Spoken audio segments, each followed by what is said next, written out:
बने एक दूजे के वास्ते पार्ट 6। सानवी वॉशरूम में पहुंच जाती है और इधर कार्तिक जब वंश को देखता है तो खुशी से झूम उठता है। वो वंश को अपने पास बुलाता है और दोनों एक दूसरे के गले लग जाते हैं। कार्तिक वंश से पूछता है, यार भाभी कहाँ है, वो नहीं आई क्या? यार क्या आज भी तू उस रिया के साथ आया है? तुझे पता है ना कि मुझे रिया पसंद नहीं, तू उसे छोड़ क्यों नहीं देता? अभी वंश कुछ बोलता है कि तभी वहाँ रिया आ जाती है और कार्तिक को हाय बोलती है। तो कार्तिक बिना कुछ जवाब दिए वंश से बात करने में बिजी हो जाता है। रिया को ये बात बिल्कुल पसंद नहीं आती है और वो गुस्से से पीछे की तरफ मुड़ती है और वो वॉशरूम की तरफ चली जाती है। दरअसल उसने सानवी को जब वॉशरूम जाते देखा तो वो जानबूझकर वंश से बात करने चली गई ताकि उसकी इम्पोर्टेंस उस पार्टी में बढ़ जाए, पर उसे वंश के इग्नोर करने से वो गुस्से में आ गई और सानवी से बदला लेने के लिए वो वॉशरूम की तरफ चल दी। वॉशरूम में सानवी खुद को देख रही थी और खुद से ही बोल रही थी, नहीं नहीं, तुमको उसके सामने नहीं आना है, नहीं उसे तुम्हारे बारे में पता नहीं लगने देना, नहीं तो ये अच्छा नहीं होगा, नहीं मुझे अभी यहाँ से निकलना होगा, हाँ मुझे कोई बहाना बनाना होगा। वो ये बोलते वक्त बहुत ज़्यादा डरी हुई थी। उसके पैर काँप रहे थे कि तभी उसको किसी के कदमों की आवाज़ आई। उसने सामने लगे आईने में देखा और उसको देखते ही उसकी आंखें डर से भर गई। वो राजेश था, कार्तिक का सौतेला भाई। वो कार्तिक से बस 1 साल छोटा था। वो एक शैतान था, जीता जागता शैतान। उसने ना जाने कितने ही लोगों के मर्डर किए होंगे। ये सब तो उसके बाएं हाथ का खेल था। सानवी उसको देखकर डरते हुए पीछे मुड़ी। वो डरते हुए बोली, तुम यहाँ कैसे? मेरे पास मत आना वरना। सानवी को ऐसे देखकर राजेश जोर जोर से हंसने लगा और उसके तरफ धीरे धीरे बढ़ते हुए बोला, वरना क्या कर लोगी तुम? तुम्हें तो मैं कब से ढूंढ रहा था, अब जाके हाथ लगी हो, ऐसे कैसे जाने दूँ तुम्हें? ये बोलते हुए वो सानवी के एकदम पास पहुँच गया। सानवी उससे दूर जाने के लिए भागी, लेकिन उसने उसको कमर से पकड़ लिया और दीवार से चिपका दिया। सानवी रोने लगी। वो रोते हुए बोली, जाने दो प्लीज़, जाने दो, छोड़ दो मुझे। ये कहते वक्त वो उसके बाहों से निकलने की कोशिश कर रही थी, लेकिन निकल नहीं पा रही थी। राजेश उसके गले के पास आकर सांसों को तेज भरते हुए बोला, उफ, तुम्हारी ये खुशबू आज भी मुझे मदहोश कर देती है। उसने अपनी पकड़ सानवी की कमर पर और तेज कर दी। उसमें जरा भी दया भावना नहीं थी। वो एक घटिया मुस्कान देते हुए बोला, वैसे तुमने छुपने की जगह बहुत अच्छी चुनी थी मुझसे, वंश मल्होत्रा। हाँ, उसके बारे में तो कोई सोच भी नहीं सकता था, पर तुम तब तक ही वहाँ सेफ थी जब तक मुझे तुम्हारा पता नहीं था। सानवी उसको डर के साथ गुस्से से देखते हुए बोली, छोड़ो मुझे, अगर वंश को पता चल गया तो वो तुम्हें छोड़ेगा नहीं। राजेश उसकी तरफ हंसते हुए बोला, क्या बताओगी उसे? उन 2 दिनों के बारे में उसे बताओगी जो तुमने मेरे कमरे में मेरे बिस्तर पर मेरे साथ बिताए थे? ये बताओगी? चलो माना तुमने बता दिया, लेकिन क्या तुम्हारे ये बताने के बाद वो तुम्हारा यकीन करेगा? सानवी ने यह सुनकर सहम गई। उसने मन ही मन सोचा, हाँ वंश मेरा यकीन क्यों करेगा? मैं क्या हूँ उसकी, बस 4 साल के लिए उसकी बीवी, वो मेरा यकीन क्यों करेगा? ये सोचने के बाद उसके आंखों से दर्द से भरे आंसू निकल आए। राजेश को उसको इस तरह से तकलीफ में देखकर बहुत खुश था। उसने सानवी के मुंह को अपने एक हाथ से पकड़ लिया और उसके आंखों में देखते हुए बोला, तुम अब तो पहले से भी ज़्यादा खूबसूरत लग रही हो। अब मुझसे तुम्हारे साथ फिर से वही सब करने का इंतज़ार नहीं हो रहा है।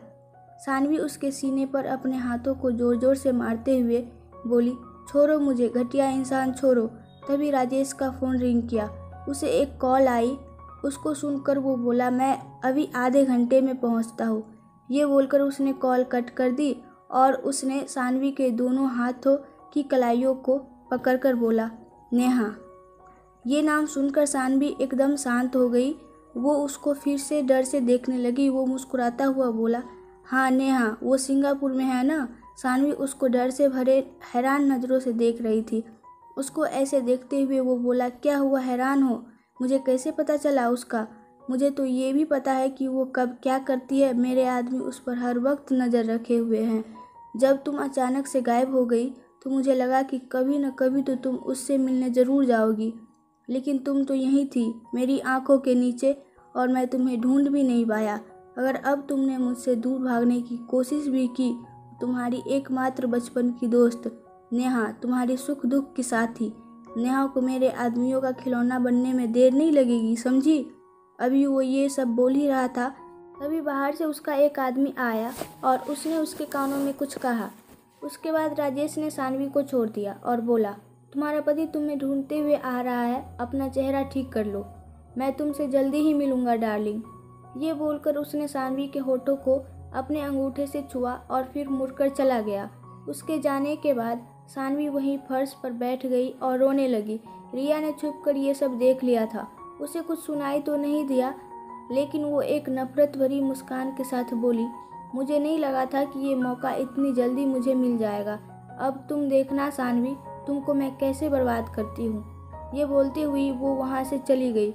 इधर वंश ने जब काफ़ी देर तक सानवी को नहीं देखा तो उसको उसकी चिंता होने लगी। वो उसको ढूंढते हुए वॉशरूम तक पहुँचा। तब तक सानवी ने अपना मेकअप ठीक कर लिया था। वंश ने सानवी को आवाज़ लगाई तो सानवी बाहर आ गई। उसने अपने नज़रों को नीचा कर रखा था। वंश उसको देखकर बोला, तुम ठीक तो हो ना। सानवी ने हाँ में सर हिलाया तो वंश ने उसका हाथ पकड़ लिया और उसको पार्टी के हॉल के तरफ ले जाते हुए बोला, आओ मैं तुम्हें अपने दोस्त से मिलवाता हूँ। उसने तुरंत कार्तिक को आवाज़ लगाई। कार्तिक, ये नाम सुनकर सानवी फिर से जम गई। उसको अपने किस्मत पे हंसी आ रही थी। वो जिसको चाहती थी सब तो उसको छोड़कर जा चुके थे, फिर क्यों उसको दोबारा उससे सामना करना पड़ रहा था। पर अब उसके पास कोई दूसरा रास्ता भी तो नहीं था। आज नहीं तो कल उसे उसका सामना करना ही था, तो आज क्यों नहीं। कार्तिक ने जैसे ही अपना नाम सुना वो पीछे मुड़ा। उसने एक बड़ी सी स्माइल देते हुए वंश की तरफ देखा, फिर उसने उसके साथ खड़ी लड़की को देखा, जिसको देखकर उसने अपने बढ़ते कदमों को रोक लिया। उसकी मुस्कुराहट खत्म हो गई थी। उसे ऐसा लगा जैसे किसी ने उसके पैरों के नीचे से ज़मीन ही खींच ली हो। उसकी आंखों में प्यार, नफरत और दर्द तीनों ही भाव दिख रही थी। उसकी आंखें भर आई। तभी वंश उसके पास आया और बोला, इनसे मिलो, माय वाइफ सानवी। सानवी ने कार्तिक की तरफ देखते हुए एक हल्की मुस्कान के साथ कहा, हेलो। उसकी वो मुस्कान कार्तिक के लिए ऐसी थी जैसे मानो किसी ने उसके दिल में खंजर उतार दिया हो। उसने खुद को संभाला और एक नकली मुस्कान के साथ बोला, हेलो भाभी, मैं कार्तिक, वंश के बचपन का दोस्त। वंश ने आपको तो मेरे बारे में बताया ही होगा। ऐसा बोलते हुए उसने अपना एक हाथ मिलाने के लिए आगे बढ़ाया। सानवी ना चाहते हुए भी हाथ मिला लिया। कार्तिक ने उसके हाथों को कस के दबा दिया। सानवी को बहुत तेज दर्द हो रहा था, लेकिन वो उस दर्द के आगे कुछ भी नहीं था जो उसने कार्तिक को दिया था। वो उस दर्द को बर्दाश्त करते हुए मुस्कुरा रही थी और वो दोनों एक दूसरे के आंखों में देखे जा रहे थे और वंश ये सब बहुत ही चुपचाप से देख रहा था। तभी वंश ने मजाक करते हुए बोला, अरे बस भी कर, अब छोड़ भी दे अपनी भाभी का हाथ। तो कार्तिक ने सानवी का हाथ छोड़ दिया। फिर हंसते हुए वंश को देखा और बोला, यार तूने बताया ही नहीं कि भाभी इतनी सुंदर है। वंश ने सानवी की तरफ देखा जो झूठी हंसी लिए मुस्कुरा रही थी, पर फिर भी वो बहुत खूबसूरत लग रही थी। वंश बोला, वो तो है, आखिर बीवी किसकी है। कार्तिक ने वंश से कहा, तुझे मैं अपनी होने वाली वाइफ से मिलवाता हूँ। उसने आवाज़ लगाई, नैना। ये सुनकर नैना उसकी तरफ आते हुए बोली, हाँ बोलो कार्तिक।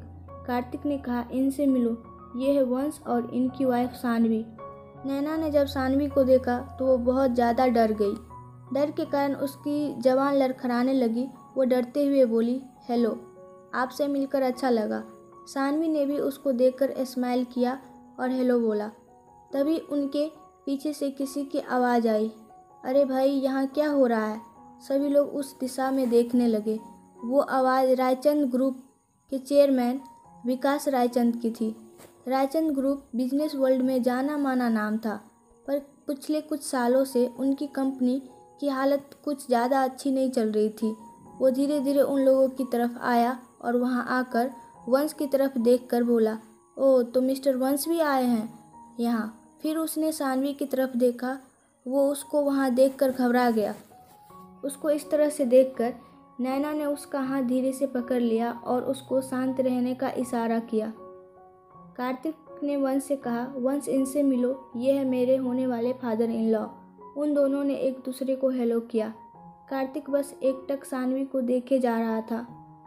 उसके मन में कई सवाल थे और वंश उसको ऐसा करते हुए बस देखे जा रहा था। उसके दिल में एक अजीब सा डर घर कर रहा था। तभी कार्तिक ने नैना को अपने तरफ खींचा और उसके कमर पर हाथ रखते हुए बोला, चलो डियर, पार्टी शुरू करते हैं। ऐसा बोलकर वो लोग वहाँ से चले गए। जाते वक्त भी कार्तिक सानवी को देखते जा रहा था। सानवी को बहुत ज़्यादा तकलीफ हो रही थी। उससे कार्तिक का ये बर्ताव बर्दाश्त नहीं हो रहा था। वो चाहती थी कि जाए और जाकर उसे सब कुछ बता दे। उसे बता दे कि उसकी प्यारी सानवी को बर्बाद करने के पीछे ये इंसान के खाल में छिपे भेड़िए हैं। वो देख रही थी उन सबको वहाँ। वो उनमें से एक एक को पहचान रही थी। वो सभी उसकी बर्बादी का कारण थे, लेकिन वो कुछ नहीं कर सकती थी सिवाय उनको यूँ अपने सामने देखकर मुस्कुराने के। वो सभी एक हॉल की तरफ बढ़ गए। वहाँ पर सबके लिए बैठने के लिए इंतजाम किया गया था। रिंग सेरेमनी शुरू हुई और सभी तालियां बजा रहे थे। सानवी भी की मुस्कान लिए बस तालियां बजाई जा रही थी। पूरे वक्त वो यही सोचती रही कि ऐसा क्यों हो गया मेरे साथ। अगर सब कुछ ठीक होता तो आज उसकी जगह मैं वहाँ होती। वंश कभी सानवी को देखता तो कभी कार्तिक को। उसके दिल में एक बेचैनी सी हो रही थी। सेरेमनी के बाद कार्तिक ने माइक लेते हुए सभी से कहा, लेडीज एंड जेंटलमैन, आप सभी का यहाँ आने का बहुत बहुत शुक्रिया। आज का दिन मेरे लिए बहुत खास है क्योंकि आज मैं अपने लाइफ के बहुत इम्पोर्टेंट लोगों से मिला। आज मैं बहुत समय बाद अपने बचपन के दोस्त वंश से मिला और सबसे खास उनकी वाइफ सानवी भाभी से मिला। वंश वाइन का ग्लास हाथ में लिए कार्तिक को देख रहा था। फिर उसने अपनी नज़र सानवी पर टिका दी, जो कुछ घबराई हुई थी और बस सर झुकाकर नीचे की तरफ देखे जा रही थी। फिर कार्तिक ने बोला, तो आज मैं अपने भाभी जी से रिक्वेस्ट करूँगा कि वो स्टेज पर आए और हम सब के लिए एक गाना गाए। और हाँ, कोई बहाना नहीं चलेगा, तो प्लीज़ हमारे लिए बस एक गाना। तो ज़ोरदार तालियां हो जाए मिसेस सानवी मल्होत्रा के लिए। सभी लोग तालियां बजाने लगे। वंश को कार्तिक पर बहुत गुस्सा आया कि बिना पूछे उसने उसे सबके सामने गाने को क्यों बोला। पता नहीं सानवी को गाना आता भी है या नहीं। उसने सानवी की तरफ थोड़ा चिंता के भाव से देखा, लेकिन इस समय भी उसने वाइन की ग्लास अपने हाथों में पकड़ रखा था। सोफे पर महाराजाओं के तरह शान से बैठा था। उसने वाइन की सिप लेते हुए सानवी को देखा, जो अपने जगह से खड़ी हो गई थी। पहले तो सानवी ने सोचा कि वो मना कर दे, लेकिन उसे याद आया कि अगर वो नहीं जाती है तो वंश की बेइज्जती हो जाएगी। इसलिए वो उठ गई और स्टेज की तरफ चल दी। उसको यूँ जाता देख वंश का दिल तेजी से धड़कने लगा। उधर नैना भी गुस्से से लाल हो जाती है। वो सानवी को ऐसे देखती है जैसे वो उसको कच्चा ही खा जाएगी, लेकिन वो कुछ भी नहीं कर सकती थी सिवाय मुस्कुराने के। उसने जब सानवी को देखा था वो तभी समझ गई थी कि ये सब अब आसान नहीं होने वाला है। स्टेज पर पहुंचने के बाद सानवी पियानो बजाने को बैठी। वंश अपना सर नीचे किए हुए अपने ग्लास के वाइन को देख रहा था। तभी सानवी ने पियानो बजाना शुरू कर दिया। वंश ने जब पियानो की आवाज़ सुनाई दी तो उसने अपना सर उठाया और हैरानी से सानवी को देखने लगा। ऐसा इसलिए था क्योंकि उसने सोचा कि सानवी एक अनाथ थी, तो उसने बहुत ही मुश्किल से अपनी पढ़ाई कंप्लीट की होगी। तो उसने पियानो बजाना कैसे सीखा? पियानो क्लासेस के तो बहुत पैसे चार्ज होते हैं। ये सब बातें वंश के दिमाग में चल रहे थे। फिर उसने अपना दिमाग इन सब बातों से हटा दिया और सानवी की तरफ प्यार से देखने लगा। उसे सानवी पियानो के सामने बैठी बहुत ही खूबसूरत लग रही थी। कार्तिक भी उसे बहुत ध्यान से देख रहा था। वो ये जानता था कि सानवी को अपने दिल की बातें गानों में बोलना अच्छा लगता था। वो बस उसके दिल की बातों को समझना चाहता था। उसके होठों पे जो मुस्कुराहट थी वो कहीं गायब सी हो गई और वो शांति से अपने जगह बैठ गया और बस सानवी को देखने लगा। सानवी ने अपनी आंखें बंद कर ली और गाना शुरू किया। ना दर्द है न गम तेरे, ना इश्क है न तेरी वो चाहते। हाँ खुश हूँ मैं तेरे बिना, न मुझ में बची कहीं तेरी आदतें। है फिर क्यों आँखों में नमी, क्यों मैं रोती हूँ आज भी। क्या खलती तेरी है कमी, क्यों मैं रोती हूँ आज भी। वंश जब सानवी की आवाज़ सुनता है तो उसकी आंखें खुली की खुली रह जाती है। उसे वो आवाज़ इतनी ज़्यादा प्यारी लगती है जैसे इससे प्यारी आवाज़ उसने पहले कभी सुनी ही ना हो। लेकिन जब वो शब्दों पर ध्यान देता है तो उसे लगता है मानो किसी ने उसके सीने पर पत्थर रख दिया हो। उस आवाज़ में उसे बहुत दर्द का एहसास होता है। वो अपनी आंखों को छोटी कर लेता है और कार्तिक को ध्यान से देखने लगता है। कार्तिक भी बस सानवी को देखे जा रहा था। वंश को ये अच्छा नहीं लगता। वो अपने वाइन के गिलास को तेजी से पकड़ लेता है और वाइन पीने लगता है। सानवी कार्तिक को देखती है और आगे गाती है, तुमने कहा था साथ जिएंगे, होंगे जुदा न हम कभी, हाथ ये थामे चलता रहूं, मैं वक्त ये ले जाए कहीं। झूठी है ये सारी कस्में, सारे वादे प्यार के, दफन में उनको हूँ कराई, जश्न में अपने हार के, तो फिर क्यों आंखों में आंसू थे। वंश ने ये सब देखा, फिर वाइन पीने लगा। उसके सीने में दर्द हो रहा था। ऐसा लग रहा था जैसे किसी ने उसके दिल को निकाल लिया हो। उसने गिलास पर अपनी पकड़ और तेज कर ली। थोड़ी देर बाद सब बातों में व्यस्त हो गए। वंश की नज़रें सानवी को खोज रही थी। हालांकि उसके पास बहुत सारे लोग खड़े थे और उससे सम्मान के साथ बात कर रहे थे, लेकिन वंश की आंखों में एक खालीपन था। जब सानवी उसको दिखाई नहीं दी तो उसने अपनी नज़रें कार्तिक को खोजने के लिए घुमाई, लेकिन उसे वो भी कहीं नहीं दिखाई दिया। उसकी आंखें और गहरी हो गई। इसने इधर उधर देखा, फिर मन ही मन सोचा, सानवी तुम कौन हो, आखिर क्या है तुम्हारा राज। अगर आपको इस कहानी के आगे का पार्ट देखना है तो कमेंट में बताएं और प्लीज़ आप लोग मेरे चैनल को सब्सक्राइब कर दो, क्योंकि आप लोग कहानी देख लेते हो लेकिन सब्सक्राइब करके नहीं जाते हो। प्लीज़ मेरे चैनल को सब्सक्राइब कर दो और मैं ट्राई करूँगी कि मैं रोज़ एक एक पार्ट अपलोड कर सकूँ। Thank you.